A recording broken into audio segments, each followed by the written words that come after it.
Dan kita minta kepada masing-masing rombongan agar ketua rombongan itu adalah orang senior, ya, orang yang memang diikuti dan didengarkan oleh jamaahnya. Yang ketiga biasanya kita ambil ketua rombongan adalah orang yang tahu tentang medan di Arab, ya, di Mekah, di Madinah dan sebagainya, kemudian di Mina dan sebagainya itu adalah orang yang mengerti tentang itu. Kita selalu juga selalu minta kepada jamaah agar selalu ikut dan mematuhi apa yang kira-kira komandannya lah, ketua rombongan itu.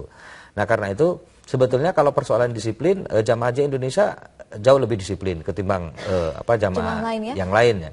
Bahkan terkesan jamaah yang lain itu karpe dewe kadang-kadang susah diatur tuh.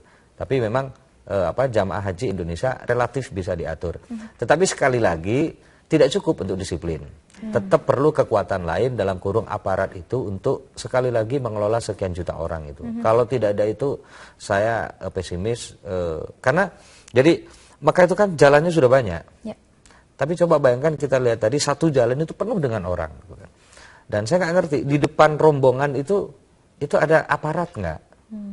Kita juga nggak tahu. Tapi kalau menurut kejadian sampai ada tabrakan di pertigaan Jamarat antara rombongan yang berangkat dari jalan 204 dengan 223 kemudian bertemu di satu titik dan tabrakan, itu kan berarti nggak ada yang ngatur. Dan di situ problem, saya kira pemerintah Arab harus memperkuat aparatnya untuk sekali lagi mengatur itu.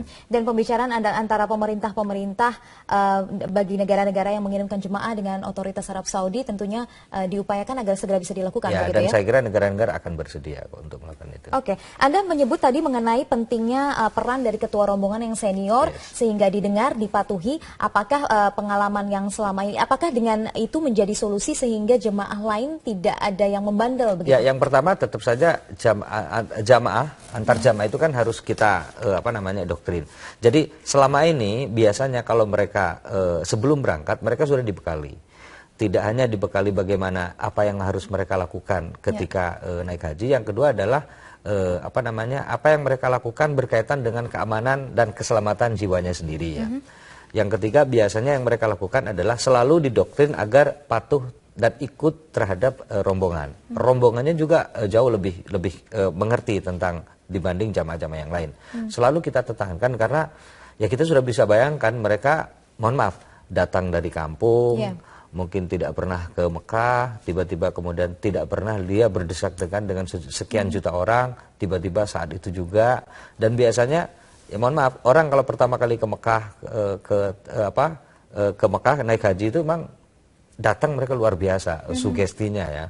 Dan karena itu kadang-kadang saya berpikir kalau orang kemudian mengejar afdol, mengejar keutamaan ibadah memang kadang-kadang kita nggak bisa mengendalikan sepenuhnya. Nggak bisa mengendalikan. Tetapi sejak awal sudah kita ingetin, bahwa jangan sampai pernah keluar dari rombongan. Itu selalu. Tidak hanya kegiatan resmi dan formal itu, tetapi dalam misalkan mereka beli makan, kemudian mereka di saat santai kemana beli ketupat dan sebagainya, itu selalu dijaga. Gitu.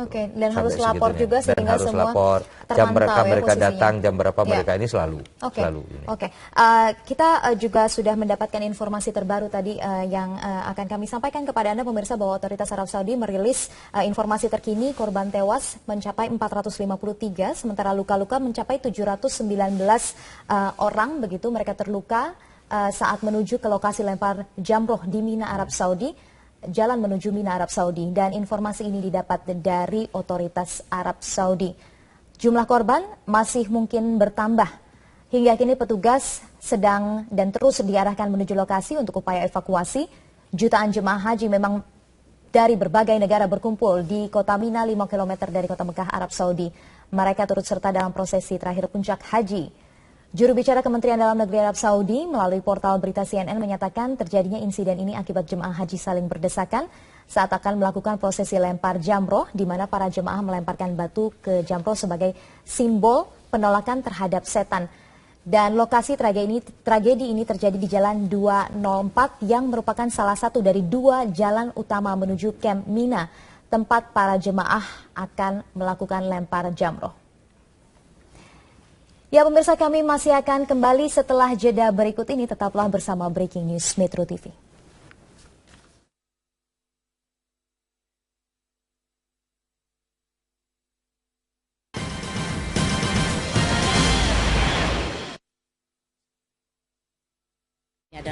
ini begitu. Tapi sebelumnya ada informasi dulu, Bung Malik, pemirsa, Kementerian Agama memastikan 1 orang jemaah haji Indonesia menjadi korban dalam insiden yang diduga menewaskan lebih dari 310 jemaah haji akibat berdesak-desakan saat akan melakukan ibadah lempar jamroh.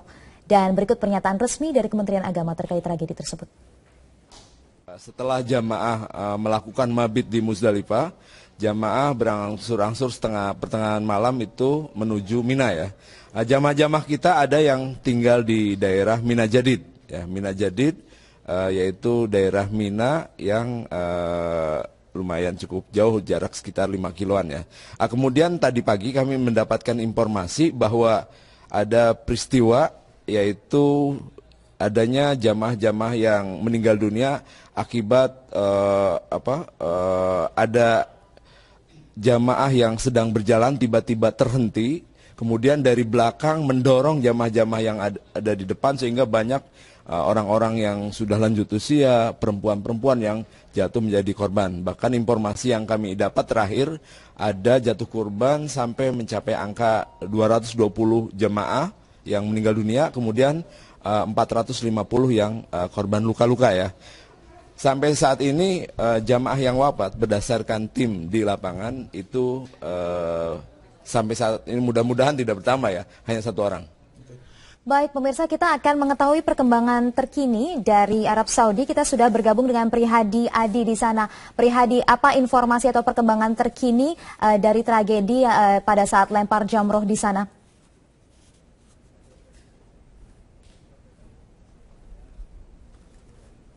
Prihadi. Ya, Prihadi. Vina, memang pukul 7.30. Ya, Vina, memang pukul 7.30 berdasarkan informasi dari jumpa pers yang dilaksanakan daerah kerja Mekah telah terjadi peristiwa Mina, yaitu terjadinya sejumlah jemaah haji meninggal dunia pada saat akan melempar jumroh Aqobah pada hari ini. Namun bisa dipastikan, Vina, jika ratusan jemaah haji yang meninggal seperti yang telah beredar di media lokal, media online, dan beberapa surat kabar di Arab Saudi, hanya 1 untuk saat ini jemaah haji Indonesia yang dilaporkan meninggal dunia pada peristiwa tersebut. Namun identifikasi dan identitas korban tersebut masih dalam tahap identifikasi di Rumah Sakit Mina Al-Jisr. Menteri Agama Lukman Hakim Saifuddin saat ini berada di rumah sakit untuk menelusuri kebenaran dan mencari jemaah haji Indonesia yang mungkin saja menjadi salah satu korban luka di peristiwa Mina pada pagi waktu Arab Saudi tadi, Vina.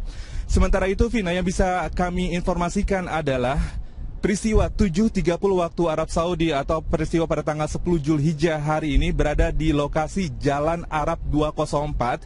Jalan Arab 204 ini merupakan bukan jalur yang biasa digunakan jemaah haji Indonesia untuk melempar jumroh. Sementara memang dijadwalkan hari ini pukul 8 hingga pukul 10 waktu Arab Saudi, pemerintah Indonesia melarang jemaah haji Indonesia untuk melakukan lempar jumroh Aqobah pada hari ini, namun dijadwalkan pada sore hari, mengingat berpotensi begitu banyaknya jemaah haji dunia yang melakukan lontar jumroh Aqobah pada hari ini, maka demikian disarankan agar jemaah haji tidak melempar jumroh pada pukul 8 hingga pukul 10 waktu Arab Saudi.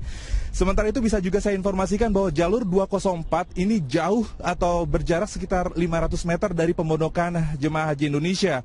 Walaupun pemondokan jemaah haji Indonesia berada di Mina, tapi bisa dipastikan lagi-lagi jalur ini tidak digunakan oleh jemaah haji Indonesia untuk melempar jumroh. Dan lagi pula, Vina, lokasi insiden dorong-dorongan yang mengakibatkan ratusan jemaah haji dunia ini meninggal dunia berada sekitar 1 sampai 1,5 kilometer dari lokasi lempar jumroh, Vina.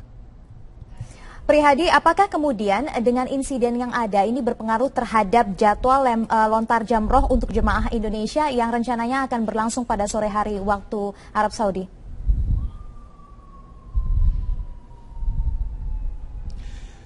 Ya, Vina, berdasarkan informasi dari lapangan, kondisi insiden saat ini telah bersih, telah bisa dilalui oleh jemaah haji asal dari beberapa negara lainnya, Vina.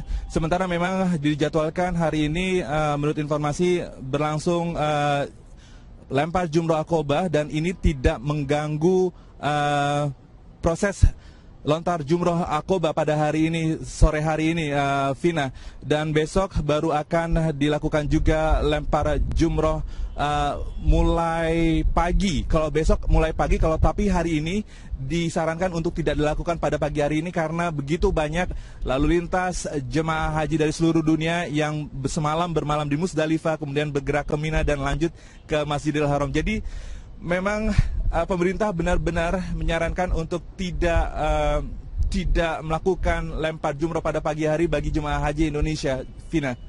Baik, Adi, untuk besok larangan atau himbauannya adalah pada pukul 1 hingga 4 sore ini yang dihimbau untuk jemaah Indonesia tidak melempar jumroh, begitu. Apakah ada kemudian himbauan yang lebih ketat dari pemerintah mengingat tragedi yang terjadi pada hari ini?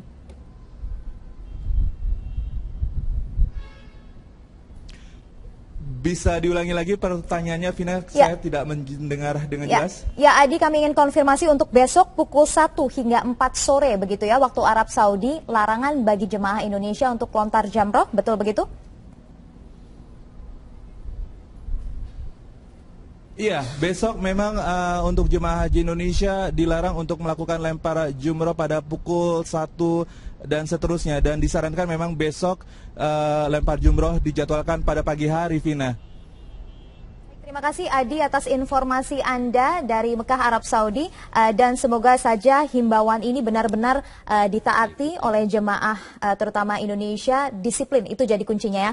Saya ingin kembali menanyakan, namun kita akan bahas setelah jeda berikut ini, Bung Malik. Pemirsa, tetaplah bersama kami, Breaking News Metro TV akan segera kembali.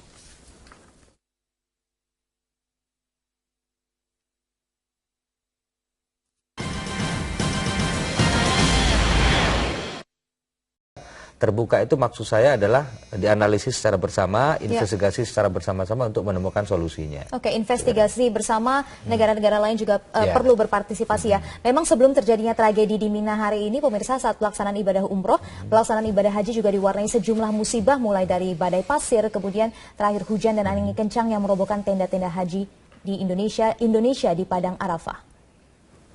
Badai pasir yang melanda beberapa kota di Arab Saudi seolah membuka fase ujian bagi calon haji tahun ini. Dua kota yang menjadi pusat pelaksanaan haji yaitu Madinah dan Mekah gelap gulita tertutup debu pasir berwarna kemerahan selama 2 hari. Badai sempat mengganggu aktivitas jemaah termasuk jadwal penerbangan di sejumlah bandara yang menerima kedatangan para calon haji. Ya, kemudian tidak lama berselang, duka datang dari Baitullah, sebuah tower crane yang digunakan untuk proyek perluasan Masjidil Haram roboh menimpa salah satu bagian bangunan masjid hingga menewaskan lebih dari 100 orang, termasuk 11 calon haji asal Indonesia.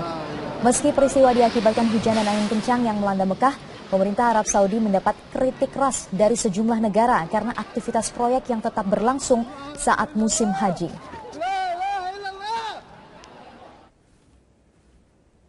Satu pekan berselang, calon haji Indonesia kembali tertimpa musibah saat kebakaran melanda lantai 8 Hotel Sakaf Al Barokah di kota Mekah. Kebakaran yang dipicu oleh alat memasak nasi yang lupa dimatikan ini membuat lebih dari 1.000 jemaah diungsikan ke hotel lain. Dan tepat 1 hari jelang ibadah wukuf, angin kencang menyapu Arafah. Hujan angin yang terjadi selama 30 menit pada Selasa malam selepas Isya ini merusak serta merobohkan tenda-tenda haji Indonesia di Maktab 8. Tampak sejumlah tenda rata dengan tanah sehingga menyebabkan para calon haji terpaksa mengungsi ke tenda yang masih berdiri tegak dan harus berdesakan dengan jemaah lain.